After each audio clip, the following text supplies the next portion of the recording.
Hello everyone, welcome back to the channel. And today we will be dealing with this news today, 22nd July 2025. This document is compiled by Vision IAS, and this is not a newspaper analysis, but it deals with the topics which are useful for prelims and mains. That is taken from newspaper only. Yeah, let us try to look into the topics straight away. The first topic is about Income Tax Bill of 2025. We all know that we have this Income Tax Act of 1961, but now government is trying to introduce this Income Tax Bill of 2025. Okay, everybody knows how a bill becomes a law in India, right? So first the bill is introduced, either by the government or like member of parliament only.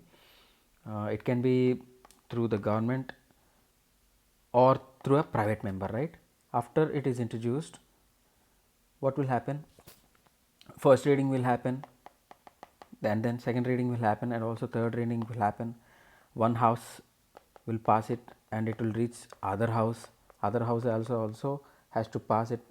Same procedure is followed, and bill is presented to president, and he will give his assent. After he has given his assent, it will become a law. This is what generally follows. But in between, what happens is that after the bill is introduced into a house, a particular departmentally related select committees can be constituted to look into the bill. Also, we have the standing committees for experts' opinion and all. Yeah, and this Income Tax Bill 2025 was given to this parliamentary select committee, and they have given their opinion on that. And first of all, let us see what are the provisions of this Income Tax Bill of 2025. There is nothing much changes as such as brought up in this Income Tax Bill 2025, but they try to reduce the volume of it because it was so bulky in 1961 version. So they removed certain sections and also chapters from it, and how many they removed, how many chapters removed, that's not important for us. And also they try to simplify the language here. Previously we used to have these words like financial year and assessment year, but in this bill they have changed it to tax year. Excuse me, sorry for that. Yeah, and also there has been a provision for virtual digital assets. Nowadays, this economy is evolving, and how we multiply the money is changing. Like for example, we are using bitcoins nowadays, and also we are transacting online, UPI. All these are digital type of things, right? So virtual digital asset and electronic mode are introduced into the bill, and generally there is no much change in the tax policy, no modification of tax rates. All these are not done. Yeah, and what are the key recommendations of this parliamentary select committee that we have to see? They upheld the power of the tax officials under the new IT bill. What is the power of the tax officials here? They can have this provision for access, sometimes forcefully also they can access social media and private emails in search and seizure operations. That they can do now. And also they updated some definitions like capital assets, infrastructure, capital company, micro and small enterprises with current laws. They aligned it with the current laws. And also business and startup support has been given here. For example, tax breaks are given for biodegradable waste handling businesses.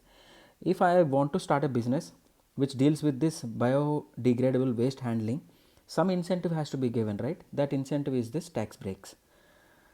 Okay, that is included in this new bill, and clearer R&D deduction rules have also been mentioned here. That's about the topic number 1. And the next topic is about the India's fast payments. What is the payments that we are using? Unified payment interfaces, right? UPI payments, that has emerged as a global leader as per this International Monetary Fund. Usually what happens is that in international levels we use this Visa and MasterCard, right? So this Visa used to be the global leader in payments, but who has surpassed it? As per this IMF, UPI has surpassed it. So let us learn about UPI. Everybody by this time you must be knowing about this. Who has developed this UPI? NPCI, right? National Payments Corporation of India, which is an RBI regulated entity. How they have come up with this UPI method? They built it over this IMPS method. We have this RTGS, one thing, NEFT is another thing, and also we have this IMPS, immediate payment service system, and based on this they have developed this UPI method, right? Yeah. And the digital foundation behind this UPI is that you guys must be knowing this JAM Trinity, no? Jandan, Aadhaar and mobile linkage. Based on that Trinity, this UPI has come up, that foundation has been built on. Pradhan Mantri Jandan Yojana, 55, more than 55 crore bank accounts have been opened. Aadhaar and digital identity, authentication purposes, and connectivity and 5G revolution, which is used by this mobile phones and all. So this JAM Trinity was the foundation for this UPI. And how is UPI changing the payment landscape? This UPI acts as a digital public interface infrastructure, and it is also an open source technology and also very low cost onboarding and integration, unlike closed loop systems. Earlier we used to have this closed loop systems. Let us see this closed loop system. It is a type of payment network in which all participants, including payer and payee and system facilitating the transaction, everybody used to be within a single unified network. But now it's not a single unified network. It is just the payment interface is not a single network. It is unified network now. So ease of transaction is more, integration is much more better, and there is a onboarding cost is very less, like that. So it's a digital public infrastructure, and is also in easy integration has been seen. Interoperability is there, cross border settlement is there, like we are able to send money from India to France now through this UPI payments only. Global expansion, that's what the next point is all about. Operational in Singapore, UAE, Bhutan, Nepal, Sri Lanka, Mauritius, France and Namibia. This statement is not just a single simple statement. In 2023, if I remember correctly, in prelims they have asked UPI is working on how many of the following countries. That was the question back then. So you must be having an idea where the UPI payments are accepted internationally. Singapore, UAE, Bhutan, Nepal, Sri Lanka, Mauritius, France and Namibia. As and when you read the countries, you just try to close your eyes and remember the map, world map, and try to highlight the country. Imagination is your only power that you have. Like, it also facilitates in Indian regional languages. So all in all, what happened is that UPI has become a global leader in fast payments as per this International Monetary Fund. That's what you need to remember here. And now the next topic is that Vice President submits resignation to President of India. President of India. He is the only third Vice President in Indian history to resign before completing the term. Please try to remember this, because as an UPSC aspirant, we are trying to turn every page of every book, and what kind of questions they are asking, how many number of times delimitation commission has been set up, those kind of silly questions they are asking. So what can we do? We can't do anything, but you just have to remember it. How many times a vice president resigned in India before completing their term? This is the third time it's happening. That thing you need to remember. Rest everything, anyway we have to do it right for our preparation itself. So for the Vice President of India, there are certain articles that are important, that starts from 63, 67 till 67, we'll see here. So 63, so obviously there must be a Vice President, and the next one 64, he shall be the ex officio chairman of Council of State, which means that he will be heading this Rajya Sabha. That is the second one. And the third one is Vice President acts as President to discharge his functions, President's functions, during the casual vacancies in the office or during the absence of President. So, for example, if sometimes President is absent, then Vice President can act as the President. And also during casual vacancies in other case. Casual vacancies is resignation, death, all these can be casual vacancies. In those cases also, who will act as President? Vice President will act as President till the new President is elected to the office, right? And Article 66, it's about the election. The Vice President shall be elected by the members of an electoral college, and that college consists of members of both houses of Parliament. Who are these both houses of Parliament, Rajya Sabha and Lok Sabha? including this Rajya Sabha and Lok Sabha, we have this elected members and nominated members. Both will be participating in electing vice president. Remember that, okay? Because while coming to this president, it is little different. For the election of president, elected members of Delhi and Puducherry legislature, elected members of Rajya Sabha and Lok Sabha, elected members of state assembly, and here there are no people from nominated members. No nominated members participate in the election of president, but nominated members participate in the election of vice president. That is the topic point that you need to know. And he must be the citizen of India, must complete 35 years of age. It means that more than 35 years. He is qualified for election as a member of Council of State, that is Rajya Sabha. And Article 67, Vice President shall hold the office for a term of 5 years.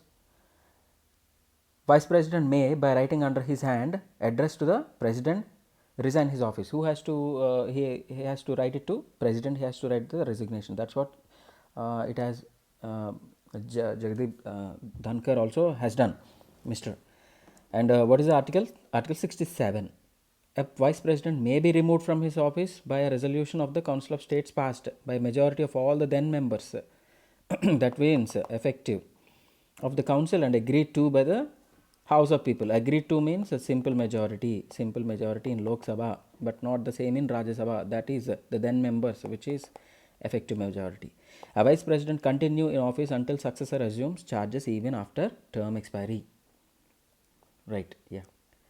That's about this vice president. Please try to remember Article 67 is important. That's what is in news right now.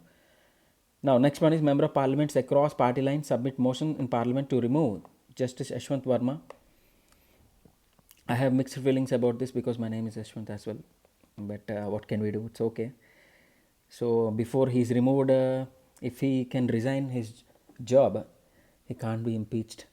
So, otherwise everybody would be reading about my name in the GK for years to come, because no judge in India has been impeached so far. Okay, setting that aside. So, right, if we want to remove a judge, what are the procedures that needs to be followed, that we need to understand. To understand that, we have certain articles related to that. Article 124(4) deals with the removal of judges of Supreme Court. So, to remove the Supreme Court, what are the articles that needs to be invoked? Article 124(4). What are the grounds for removal? Proven misbehavior and incapacity. And Article 124(5) is important because it deals with the power of Parliament to regulate the procedure, how to remove, and what is the procedures to be followed, what is the address that needs to be given. All this will be determined by Parliament only. That power was given through this Article 124(5). So, regarding that, using that power, Parliament has enacted this Judges Inquiry Act of 1968. Okay. Now, and also Article 217(1)(b), which deals with the Judge of a High Court. And who will remove Judge of High Court? Judge of High Court is also removed by President only. Okay. In the same manner of Judge of Supreme Court is removed. Right. That is mentioned in this Article 218. It extends the applicability of Clause 4 and Clause 5 of Article 124 to the High Courts. Let us see how the steps involved in removal process. First of all, that removal process has to be initiated, and then a committee has to be formed to inquire about it, and then Parliament gives the approval, and then finally presidential order is given for the removal of the judge. So, initiation, it has to be signed by 100 members from Lok Sabha or not end 50 members of Rajya Sabha. Both can be initiate the process, and that must be given to the respective presiding officers. For Lok Sabha its speaker and for Rajya Sabha its chairman. And after that, if that motion is admitted, what will happen? A 3-member committee is constituted to investigate the charges. The 3-member committee will be comprising Supreme Court judge, Chief Justice of a High Court, and a distinguished jurist. So, 3 people you need to remember: Supreme Court judge, Chief Justice of any High Court, and also distinguished jurist. All these 3 people will form this 3-member committee and try to inquire about the judge. And next one is parliamentary approval. The originating house must be pass the motion with a special majority, and it will send to the other house. There also they have to pass it with a special majority only. What is the special majority here? Total membership of that house, majority of the total membership of the house, and by a majority of not less than 2/3 of the members house present and voting. It's a very absolute high number that is required here. And if both pass through this special majority, what will happen? It will send to the president. That has to be happen in the same session only. That you need to keep that in mind. An address is presented to the president for removal. The president then issues the removal order. This is the procedure involved in removing a judge.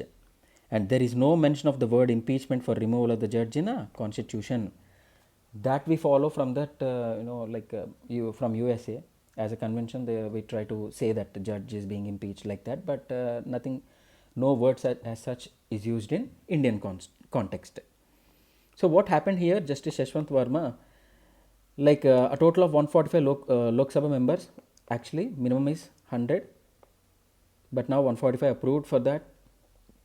A motion against Justice Verma under Article 124, 217 and 218. Now you must be familiar with these articles. Also, Rajya Sabha chairman received a motion for removal signed by more than 50 members of Rajya Sabha. So the motion is at play. Let us see what will happen.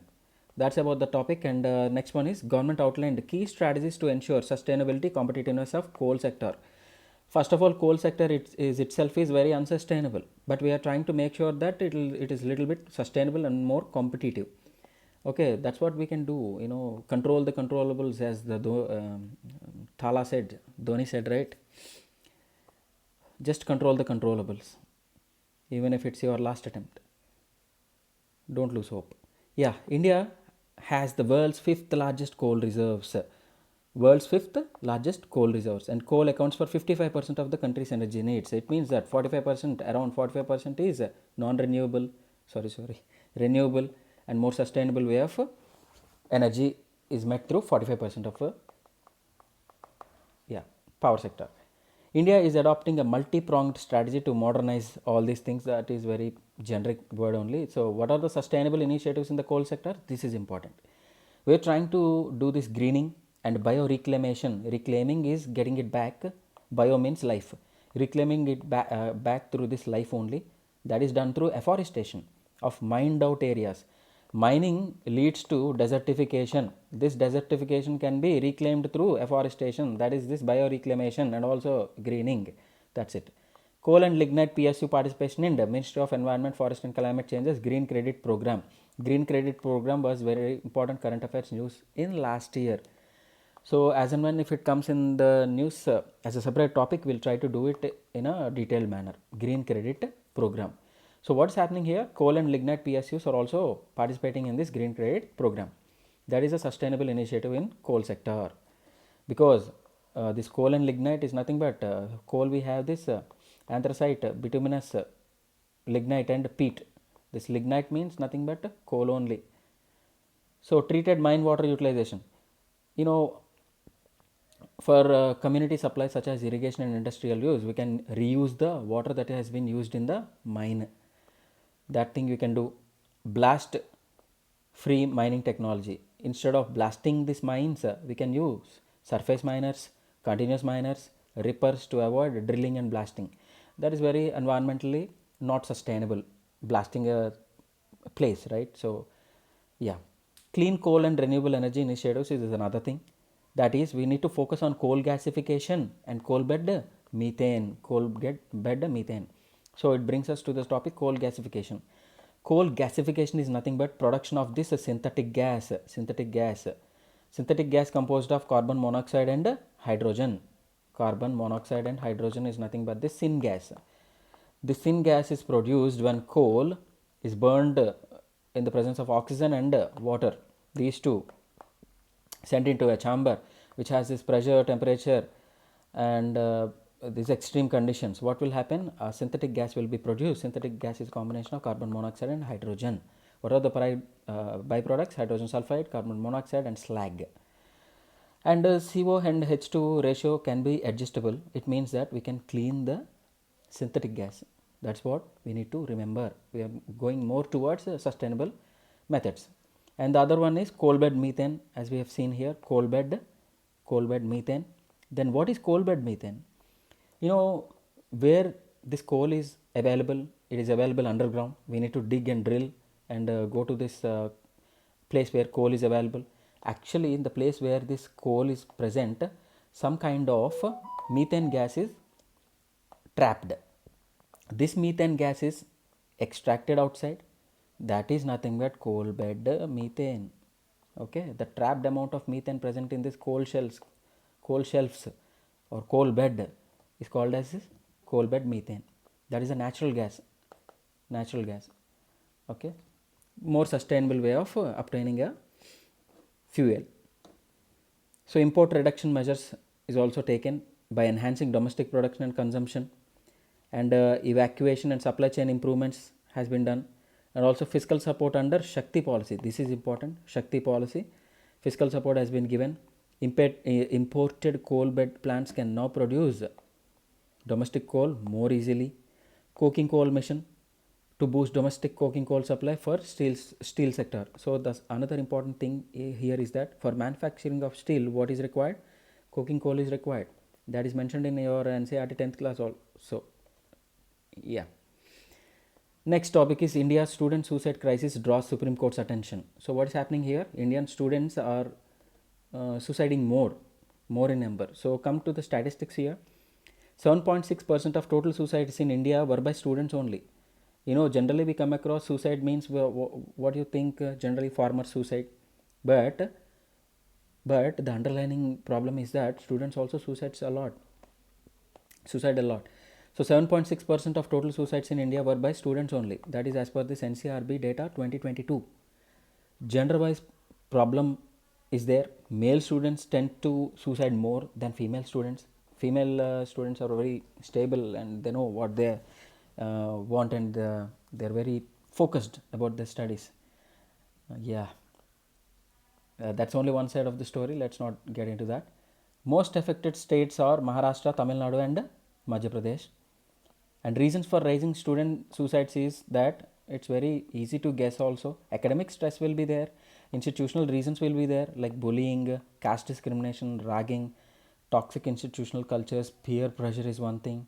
You know, all these things can be a reason. And also family issues, one thing, divorce, separation, financial hardships, family conflicts, all these can lead the student to take these drastic steps.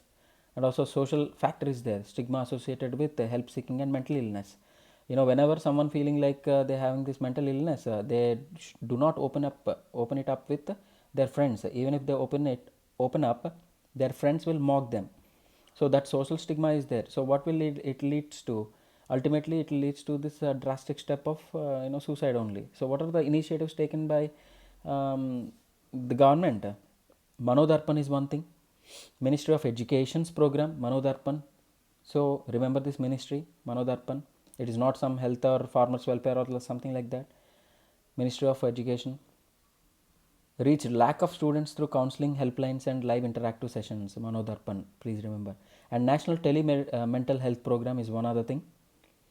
It aims to provide access to quality mental health counseling and care services. Telemedicine is one thing you need to remember.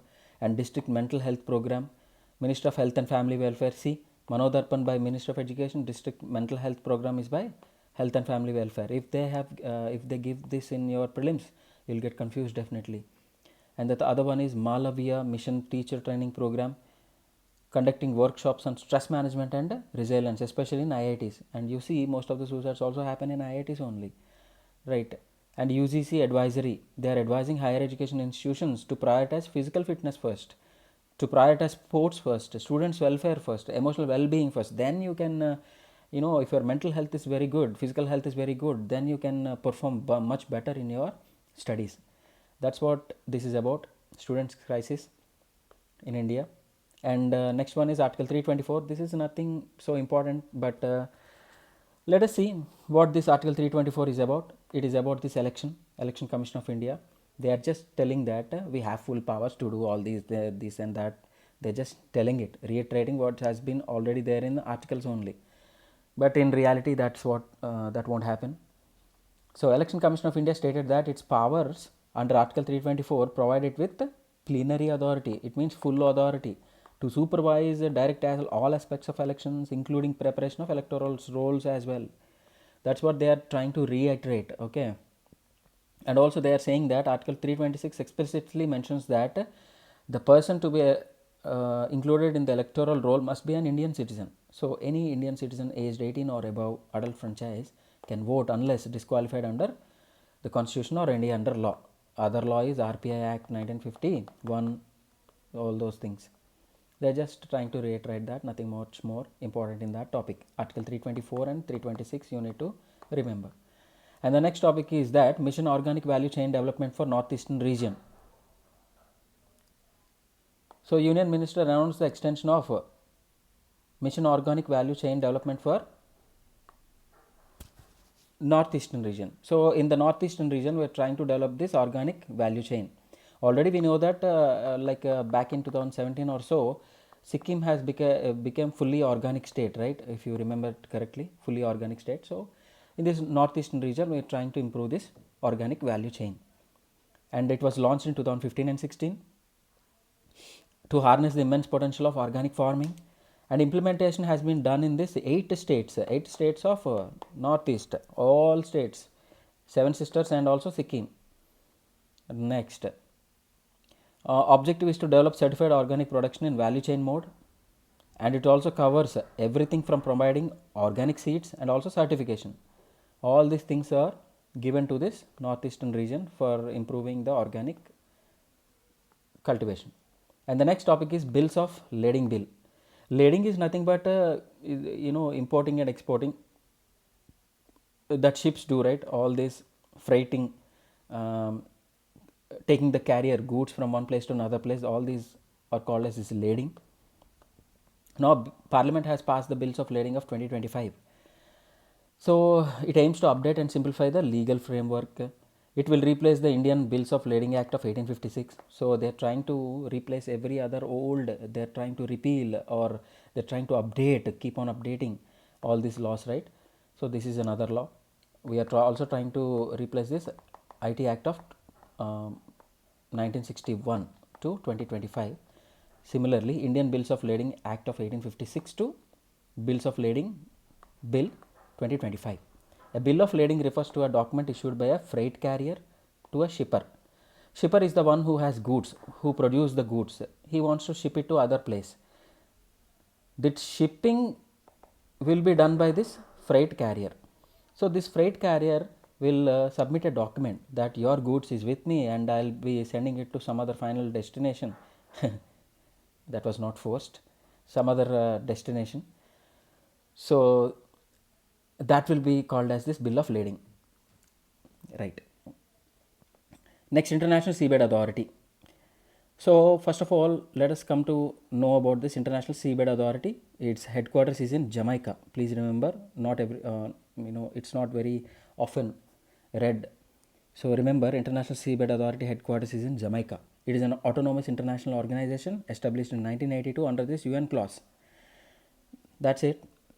And their mandate is to effective protection of marine environment from harmful effects that may arise from deep seabed related activities. So International Seabed Authority. India also took permission from International Seabed Authority to explore polymetallic nodules in this region. Okay, that permission is also given by International Seabed Authority only. So how many members are there? 170 including India. The next topic is National List of Essential Diagnostics. So easily understandable. You see, we have this National List of Essential Medicines. Okay, essential medicines. Like that, National List of Essential Diagnostics. These diagnostics are very essential. That list is given by ICMR. They have updated it. And first NADL was released by ICMR in 2019. Okay. What is the purpose of it? Purpose of it is to maintain minimum essential diagnostic tests in various levels, certain village level, sub health centers, Ayushman Arogya Mandirs, primary health centers, CHCs, like that. And revised NEDL list includes rapid diagnostic kit tests for sickle cell anemia, thalassemia, hepatitis B, and syphilis. Please remember, sickle cell is there, thalassemia is there, hepatitis B is there, syphilis is also there. And also it recommends collecting samples for dengue testing at subcenter level. At subcenter level, dengue testing is also put in place. Please remember that. ICMR gives that national list of essential diagnostics. Yeah.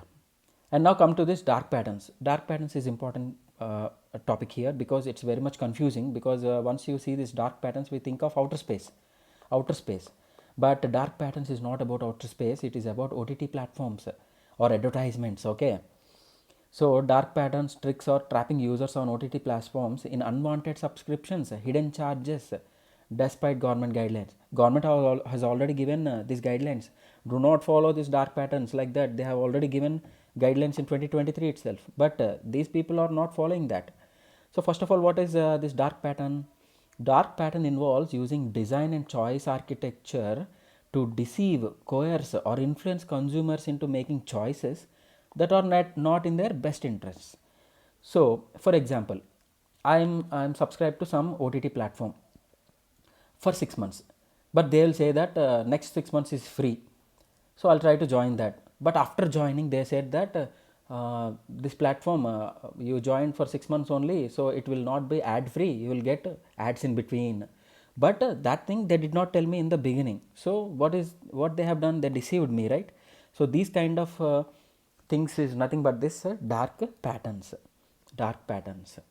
So dark patterns encompasses a wide range of manipulative practices such as drip pricing.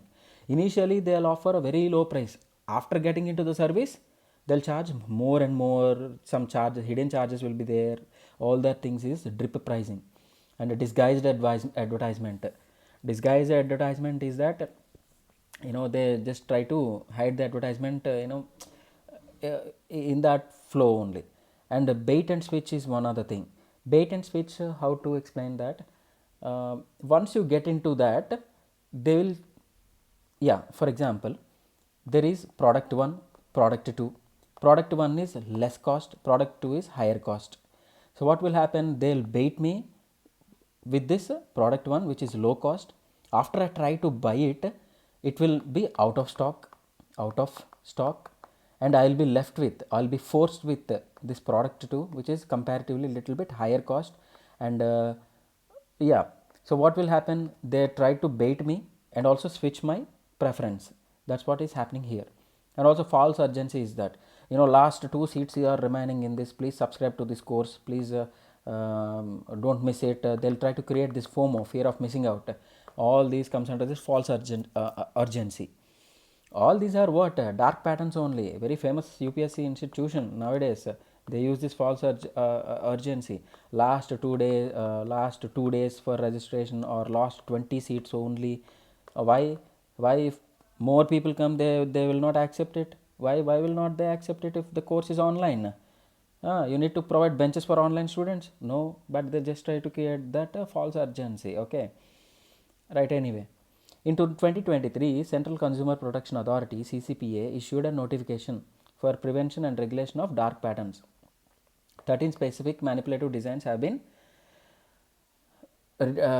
designated as unfair trade practices through this Consumer Protection Act of 2019. And next come to this Meri Panchayat application. This Meri Panchayat application has been awarded this prestigious World Summit on the Information Society prizes. What this is about? This is about creating access to real-time budgets. Also provides these GPDPs, Gram Panchayat development plans, weather forecasting is there, social audit is there, grievance redressal is there. Everything is put up in this Meri Panchayat app. That Meri Panchayat app is developed by this Ministry of Panchayat along with this National Informatics Centers and MeitY, MeitY. These three collaboratively come up with this Meri Panchayat, and it has got this championship award, World Summit on the Information Society. Next, Bharat NCX. This is not a trading platform or something. Let us see this. NCX is about cyber security exercise. It is conducted by National Security Council Secretariat in collaboration with Rashtriya Raksha University. Maybe you might forget this, but please do not forget Bharat NCX. Bharat NCX is about cyber security, not a trading platform. Next, objectives is to strengthen national cyber resilience and readiness. All these that you can understand. What are the key features? Live fire cyber simulations and AI integrated cyber defense training. That's also fine. And coming to the places in news. Today place in news is Lesotho. Capital is Maseru. Maseru. This Lesotho is very interesting because this is South Africa. South Africa. Inside South Africa, we have this small dot. That country is nothing but Lesotho. It is a landlocked country. Most of you might have already know about this. Try to open up your atlas once in a while, dust it out, and try to read it. India and Lesotho set to deepen the bilateral cooperation during external affairs ministers visit. That's okay. But what are the political features? It's a landlocked country, completely encircled by South Africa. That's one thing. And it is also known as the kingdom in the sky due to its high elevation. Let us try to see this also. Why it is called as a kingdom in the sky? As the only country in the world entirely above 1000 meters elevation. And mountains cover 2/3 of the country. What kind of mountains are there? Highest peak, you read it on your own because this is a noun, you will pronounce it. Important ranges are Drakensberg Mountains and Maloti Mountains. Drakensberg Mountains you already read from geographical part only. Entire this region is covered with Drakensberg Mountains. This Drakensberg mountain impacts the weather of this particular region. If winds are coming from this direction, moisture is carried away, and this windward side is fully green, and this leeward side is a little bit drier. So this Drakensberg mountain and also this north side of Maloti Mountains also present in this region. Try to remember that. Okay. And this Lesotho country, the natural resources found is water only. So water is referred to as white gold here, white gold. That brings us to the end of this news today, 22nd July 2025. We'll see you in the next